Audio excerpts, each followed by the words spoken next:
অনুষ্ঠানের শুরুতে আমরা যে খবরের দিকে নজর রাখবো, রাজ্যের 7 ইআরওকে চাকরি থেকে সাসপেন্ড করলো নির্বাচন কমিশন। ভুল নথি আপলোডের অভিযোগে সাসপেন্ড 7, আর আপাতত 7 ইআরওর কাজ করবেন ইআরওরা। এসআইআর এর কাজে এই প্রথম সরাসরি সাসপেন্ড কমিশনের।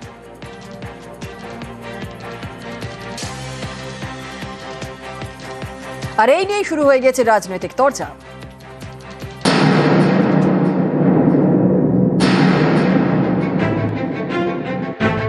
এসআইআর নিয়ে আইনি যুদ্ধে একাধিকবার ধাক্কা খেয়েছে নির্বাচন কমিশন। এই অবস্থায় প্রশাসনিক চাপ আরও বাড়ালো নির্বাচন কমিশন। কাজে গাফিলতির অভিযোগে 7 অ্যাসিস্ট্যান্ট ইলেকটোরাল রেজিস্ট্রেশন অফিসারকে সাসপেন্ড করলো নির্বাচন কমিশন। রাজ্য সরকারের চাকরি থেকেও সাসপেন্ড। আপাতত সাসপেন্ডেড এইআরওদের জায়গায় কাজ করবেন ইআরওরা।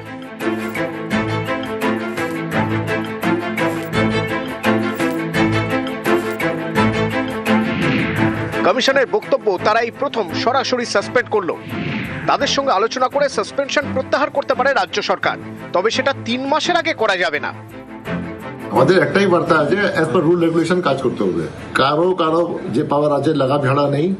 ইয়ারো দের বি সুপ্রিম কোর্ট অর্ডার আছে, ওটা নিয়ে ইয়ারোকে সব কেস ডিসাইড করতে হবে। যখন কাজ করছেন একদম নিউট্রালি কাজ করতে হবে, বেসড অন ডকুমেন্টস কাজ করতে হবে। এসআইআর নিয়ে গত শুক্রবার ভার্চুয়াল বৈঠকে বসে কমিশনের ফুল বেঞ্চ। বৈঠকে ছিলেন পশ্চিমবঙ্গের সিইও, জেলা শাসক এবং অবজারভাররা। সেখানেই মুখ্য নির্বাচন কমিশনার জ্ঞানেশ কুমার হুঁশিয়ারি দিয়ে বলেন, এসআইআর এর তথ্য আপলোডে ভুল হলে কেউ রেহাই পাবেন না। ডিএম, ইআরও, এইআরওদের বিরুদ্ধে ব্যবস্থা নেওয়া হবে। এর কয়েকদিনের মধ্যেই পদক্ষেপ। সাসপেন্ড 7 এইআরও। দক্ষিণ 24 পরগনার ক্যানিং পূর্বের সত্যজিৎ দাস এবং জয়দীপ কুণ্ডু, জলপাইগুড়ির ময়নাগুড়ির ডালিয়া রায়চৌধুরী, মুর্শিদাবাদের শমশেরগঞ্জের শেফাউর রহমান, ফরাক্কার নীতিশ দাস, সুতির শেখ মুর্শেদ আলম এবং পশ্চিম মেদিনীপুরের ডেবরার দেবাশিস বিশ্বাস। উদাহরণ কর্তৃপক্ষের ইনস্ট্রাকশন অনুসারেই কাজ করেছি, এটুকুনি আমি বলতে চাই। আমার তরফ থেকে আমি 100% দিয়েছি, এরপরে আমি আর কিছু বলবো না। সাসপেন্ড করলো কেন তাহলে? সেটা তো ওনারা বলতে পারবেন।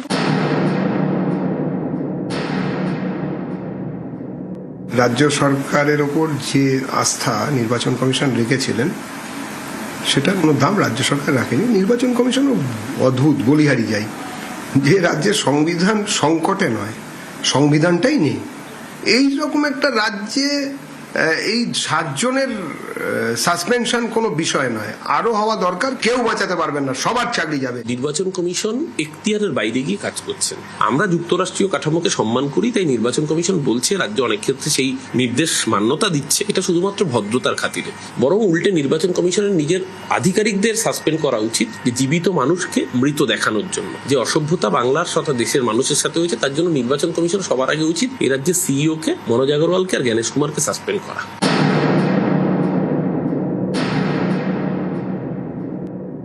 ইআরওরা 7 জন সাসপেন্ড হলেন, আমরা জানি খুব বৈধভাবে উপযুক্ত কারণে করেছেন। এরা ফেক স্কুল সার্টিফিকেট অ্যাকসেপ্ট করেছেন, এরা প্যান কার্ড অ্যাকসেপ্ট করেছেন, এরা অ্যাকসেপ্ট করেছেন নোটারির কাছে এপিডভিট। ইলেকশন কমিশনের যে 13টি গাইডলাইন আছে তাকে সম্পূর্ণরূপে ভাইলেট করেছেন এরা। মূলত তৃণমূলের কথায়, ডিএম বা ডিইওদের চাপে আর নন্দিনী চক্রবর্তীর ইশারাতে। বিজেপি এর আগে নির্বাচন কমিশনকে বলেছিল যে এখানে আসতে হবে। জ্ঞানেশ কুমারকে বলছি, দিল্লির ঠান্ডা ঘরে বসে না থেকে আপনি আসুন, ক্যানিং যেতে, ভাঙড় যেতে, কোথায় কোথায় যেতে হবে সেটাও বিজেপি ঠিক করে দিচ্ছে। যে শুভেন্দু অধিকারী কার্যত নির্বাচন অফিসারদের, বিএলওদের প্রথম দিন হুমকি দিয়েছিল, নির্বাচন কমিশনের হিম্মত হয়েছিল শুভেন্দু অধিকারীর বিরুদ্ধে ব্যবস্থা গ্রহণ তো দূর, একটা ন্যূনতম নোটিশ পাঠানো। তখনই আমরা বলেছিলাম এই নির্বাচন কমিশন বিজেপির কাছে আত্মসমর্পণ করা। আর আজকে প্রমাণ হচ্ছে যে নির্বাচন কমিশন বিজেপির অঙ্গুলি হেলো না, এই নোটিশগুলো জারি করছে তাদেরকে বিজেপি কথায় চাপে রাখার জন্য। নিউজ 18 বাংলা। এসআইআর চাপে গুরুতর অসুস্থ এইআরও, কমিশনের বিরুদ্ধে চাপ দেওয়ার অভিযোগ। বুকে যন্ত্রণা নিয়ে আইসিইউতে ভর্তি মগরাহাটের এইআরও। প্রতিবাদে মিছিল রাজ্য সরকারি কর্মচারী ফেডারেশনের। কমিশনের মানবিকতা নিয়ে প্রশ্ন। অফিসে ডিউটি গিয়েছিল, সেখানে গিয়ে শরীর খারাপ হয়, আর দীর্ঘদিন এসআইআর এর কাজের চাপে ছিল। ওই চাপে পড়ে রাত জাগা ছিল কিছুদিন, কারণ শরীরটা খারাপ হয়েছে, আইসিইউতে অ্যাডমিট আছে। রাত জাগা দীর্ঘদিন অফিসে বাদ দিয়ে এসআইআর এর ডিউটিতে নিযুক্ত ছিল।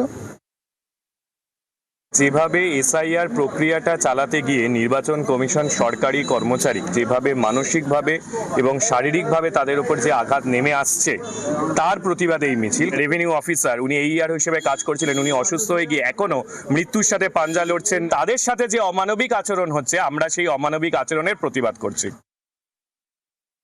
এসআইআর চূড়ান্ত ভোটার তালিকা প্রকাশ 28শে ফেব্রুয়ারি। আর এই চূড়ান্ত তালিকা নিয়ে সতর্ক সিইও দফতর। জেলা শাসকদের পাঠানোর লিস্ট খতিয়ে দেখবে তারা, আর সন্তুষ্ট না হলে তালিকা ফেরত পাঠাবে। কমিশনের দাবি তাদের লক্ষ্য একটাই, নির্ভুল ভোটার তালিকা প্রকাশ করা। আর এই নিয়ে রাজনৈতিক তরজাও তুঙ্গে। এসআইআর এর শুনানির কাজ শেষ হয়েছে আগেই, চলছে স্ক্রুটিনি। এর মাঝে নথি আপলোডে একাধিক ভুলভ্রান্তির অভিযোগ উঠেছে, তাই সতর্ক সিইওর দপ্তর। তারা চায় নির্ভুল ভোটার তালিকা, এই কারণে একাধিক পদক্ষেপ করছে। জেলা শাসকরা বিধানসভা ভিত্তিক ভোটার তালিকা পাঠাবেন সিইওর দপ্তরে। সেই তালিকা ভালোমতো চেক করবেন সিইও দপ্তরের আধিকারিকরা।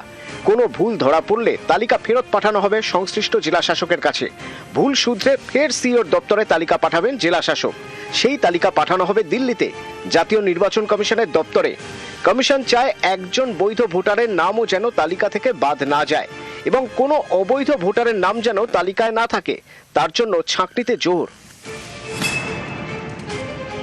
বাদ যাবে না যাবে আমরা লক্ষ্য রেখেছি, বাদ না গেলে তো ব্যবস্থা আছে। ডিওর কাছে আবেদন হবে, ডিও আবেদন না শুনলে সিওর কাছে হবে, সিও আবেদন না শুনলে কোর্ট তো খোলা আছে। মমতা ব্যানার্জি একা কোর্টে যেতে পারেন, অন্য কেউ যেতে পারেন না। তার মানে নির্বাচন কমিশনের উপর আর শুভেন্দুর ভরসা নেই। যে নির্বাচন কমিশনকে দিয়ে যে চুরি করতে চেয়েছিল, সেই চুরিতে তো ধরা পড়ে গেছে। আইডেন্টিফাইড রোহিঙ্গা কজন, সংখ্যাটা শূন্য, এখনো পর্যন্ত নির্বাচন কমিশন জানাতে পারেনি। বরং উল্টে আমরা দেখলাম যারা জেনুইন জীবিত ভোটার তাদেরকে মৃত দেখিয়ে দিয়েছে। তাহলে এই ভুলের জন্য কার দায়িত্ব? এই ভুলের জন্য কি নির্বাচন কমিশনার জ্ঞানেশ কুমার পদত্যাগ করবেন, না মনোজ আগরওয়ালের বিরুদ্ধে শাস্তিমূলক ব্যবস্থা গৃহীত হবে? এসআইআর এর নথি হিসাবে কখনো সংবাদপত্রের কপি, আবার কখনো বিভিন্ন ছবি আপলোড করে দেওয়া হচ্ছে, যা এসআইআর এর নথির বাইরে। আর তা নিয়েই এবার চূড়ান্ত ভোটার তালিকা তৈরির আগে যথেষ্টই সতর্ক রাজ্যের মুখ্য নির্বাচনী আধিকারিকের দপ্তর। উদ্দেশ্য একটাই, যাতে স্বচ্ছ ও নির্ভুল ভোটার তালিকা তৈরি করা যায়। ক্যামেরায় কুণাল চৌধুরীর সঙ্গে সোমরাজ বন্দ্যোপাধ্যায়, নিউজ 18 বাংলা, কলকাতা। ফের এসআইআর আতঙ্কে মৃত্যুর অভিযোগ। ডানকুনিতে মৃত্যু শেখ আনোয়ারের। বিহারে বাড়ি হলেও 40 বছর ডানকুনিতেই থাকতেন। আশেপাশের পরিচিত 5 জনের সই নিয়ে এসআইআর ফর্ম জমা দেওয়ার কথা ছিল। বারবার হিয়ারিং এর নোটিশ পেয়ে দুশ্চিন্তা, ঘর ছাড়া হওয়ায় ভয়ে ছিলেন বৃদ্ধ। এসআইআর এর ভয়ে মৃত্যুর অভিযোগ প্রতিবেশীদের। উনি এসআইআর এইসব ফর্ম আসছে, 4-4 বার ফর্ম এসছে। উনি ইন্ডিয়ানি লোক, উনি বিহারের লোক, এখানে বিয়ে করেছে, এখানে আজ 40-50 বছর ধরে আছে। আমারই 60 বছর হয়ে গেল, ছোট থেকে দেখছি উনি আছে। কিন্তু ওনার যে এসআইআর বারবার আসছে, উনি এই আতঙ্ক নিয়ে ঘুরছিল। সকালে উঠে শুনি মারা গেছে। এদিকে বৃদ্ধের মৃত্যু ঘিরে শুরু হয়ে গেছে রাজনৈতিক চর্চা। আপনারা জানেন যে যেদিন থেকে এসআইআর নিয়ে এই মানুষের উপর অত্যাচার শুরু হয়েছে, নির্বাচন কমিশন তো নির্যাতন কমিশন। নির্বাচন কমিশন এমনভাবে মানুষকে বিরক্ত করে দিচ্ছে, মানুষকে হ্যারাসমেন্ট করছে, মানুষকে লাইনে দাঁড় করিয়ে দিচ্ছেন। মানুষ আতঙ্কিত হয়ে, মানুষ তো আপনি ভয় পাবেন, ওনাকে 4 বার নোটিশ পাঠানো হচ্ছে। আজ এটা নেই, কাল ওটা নেই, এইভাবে মানুষকে হ্যারাসমেন্ট করা হচ্ছে। বয়স্ক মানুষ, 60-62 বছর বয়স, সেই মানুষটা ভয় পাচ্ছেন যে তাহলে আমি এখানে থাকতে পারবো কি পারবো না, কি হবে। এই নির্বাচন কমিশন আর কত মৃত্যু চায়? এত ভোট হওয়ার পর এখন মনে হচ্ছে উনি ভোটার নন। কোনো মৃত্যুই আমাদের কাছে কাঙ্ক্ষিত নয়। মৃত্যু হয়েছে 60 বছরের ঊর্ধ্বে বয়স হয়েছে। যাই হোক, আর নির্বাচন কমিশনকে যে দোষ দেওয়া হচ্ছে, নির্বাচন কমিশনে কাজ করছে কারা? বিএলও থেকে শুরু করে প্রত্যেকটাই তৃণমূলেরই লোক। ভুলভ্রান্তি যা হচ্ছে ওদের মাধ্যমেই হচ্ছে, এবং তৃণমূল কি বলছে না বলছে এটা মানুষের কাছে কোনোভাবেই গ্রহণযোগ্যতা নয়। আর মৃত্যু হয়েছে কি কারণে হয়েছে, যদি এসআইআর আতঙ্কে হয়ে থাকে তাহলে ওনাকে পোস্টমর্টম করা হোক। কাগজপত্রে গরমিলের জন্য ডাকা হতেই পারে বা তাকে নোটিশ পাঠানো হতেই পারে, কিন্তু যারা পাঠাচ্ছে, যারা কাজ করছে, প্রত্যেকে দেখুন তৃণমূলের। সুতরাং নির্বাচন কমিশনকে দোষ দিয়ে লাভ নেই, দোষ আখেরে সেই শাসক দলেরই কারণ না কারণ। হেডলাইন। জেলায় জেলায় শুরু হয়েছে রাস্তার কাজ। কোচবিহারের মাথাভাঙায় তৈরি হচ্ছে নতুন রাস্তা। ঝাড়গ্রামের গোপীবল্লভপুরে নতুন 3টি রাস্তা তৈরি হচ্ছে। আর পশ্চিম মেদিনীপুরের ডেবরায় তৈরি হবে নতুন ব্রিজ।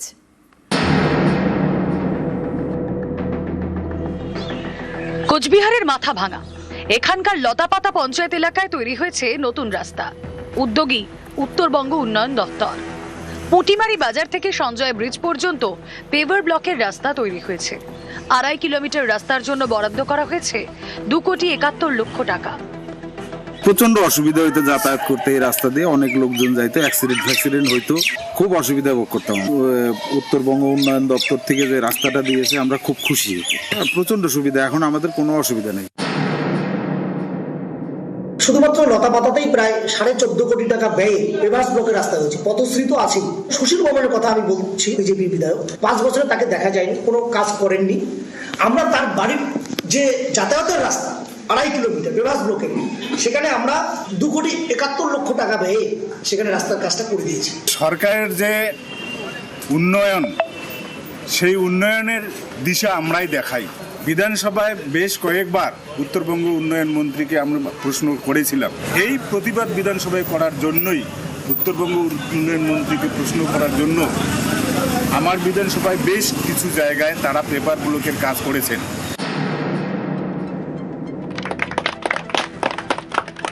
ঝাড়গ্রামের গোপীবল্লভপুর, এখানে পথশ্রী প্রকল্পে 3টি রাস্তার কাজের শিলান্যাস হয়েছে। গোপীবল্লভপুর 2 নম্বর ব্লকের পেটবিন্ধি পঞ্চায়েত এলাকায় রাস্তা তৈরি হচ্ছে।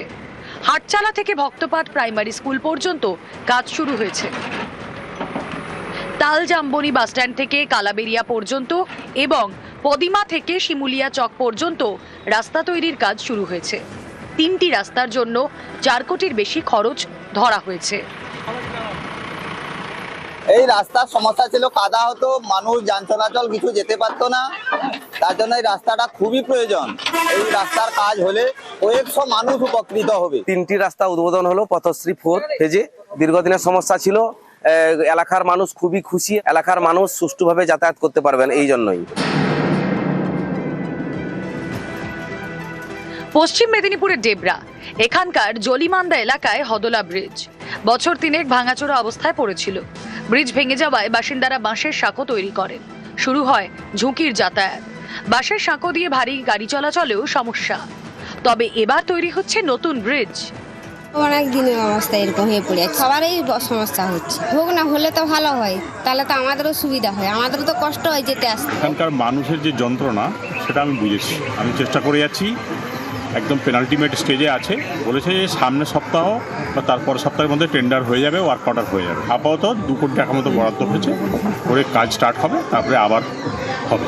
মার্চ মাসের 15 তারিখের মধ্যে কাজ শুরু হবে। নিউজ 18 বাংলা। পালাবদল পদ্মাপাড়ে নৌকাডুবির পর ধানের শেষ। আজ থেকে নতুন অধ্যায় বাংলাদেশে। বিএনপি চেয়ারম্যান তারেক রহমানের নেতৃত্বে মসনদে নয়া সরকার। বিকেলে ক্যাবিনেট সহ প্রধানমন্ত্রী হিসেবে শপথ খালেদা পুত্রের, আর তার আগে সকালে শপথ সংসদের নবনির্বাচিত সদস্যদের। 2 যুগ পর ফের বিএনপির প্রত্যাবর্তন। নিরঙ্কুশ সংখ্যাগরিষ্ঠতা নিয়েই কুর্সিতে বাংলাদেশ জাতীয়তাবাদী দল। এর আগে 2001-এ জোট সরকার গঠন করে বিএনপি। 193 আসনে জিতে প্রধানমন্ত্রী হন খালেদা জিয়া। আর এবার নিরঙ্কুশ সংখ্যাগরিষ্ঠতা নিয়েই ঢাকার তখ্ত দখল বিএনপির।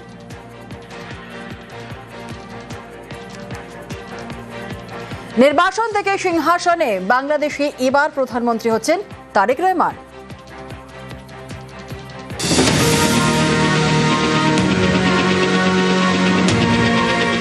সকলে মিলে কাজ করব, যেখানে আমরা সকলে মিলে আমাদের প্রত্যাশিত বাংলাদেশকে গড়ে তুলব।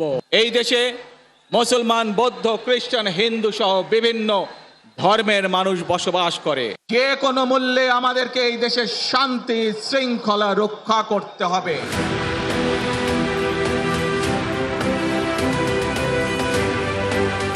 তারেক রহমানের আস্থা বাংলাদেশের। পদ্মাপাড়ে এবার নতুন অধ্যায়।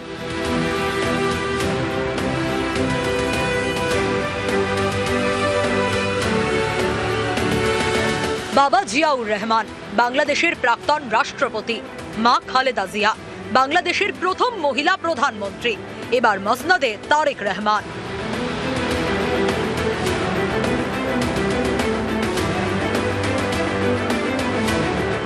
2001 সাল থেকে রাজনীতিতে সক্রিয় তারেক রহমান। তখন দ্বিতীয়বারের জন্য ঢাকার মসনদে খালেদা জিয়া। 2008 সালে মসনদে ফেরেন শেখ হাসিনা।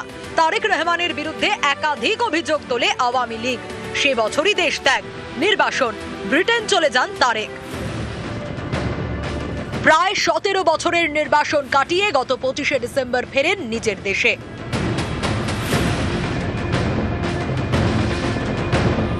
বাংলাদেশে তখন তদারকি সরকারের শাসন। প্রধান প্রতিপক্ষ শেখ হাসিনা দেশ ছাড়া। দেশে ফেরার 1 সপ্তাহের মধ্যেই মা খালেদা জিয়াকে হারান তারেক, হন বিএনপির ভারপ্রাপ্ত চেয়ারম্যান। তারপর থেকে দলের প্রচারে জোর দেন। 2 আসনে ভোটে লড়েন তারেক রহমান। ঢাকা 17 এবং বগুড়া 6, দুটিতেই জিতেছেন। আর তার দল জিতেছে 200-র বেশি আসনে। একসময় যিনি ছিলেন নির্বাসনে, তিনি এবার বাংলাদেশের সিংহাসনে।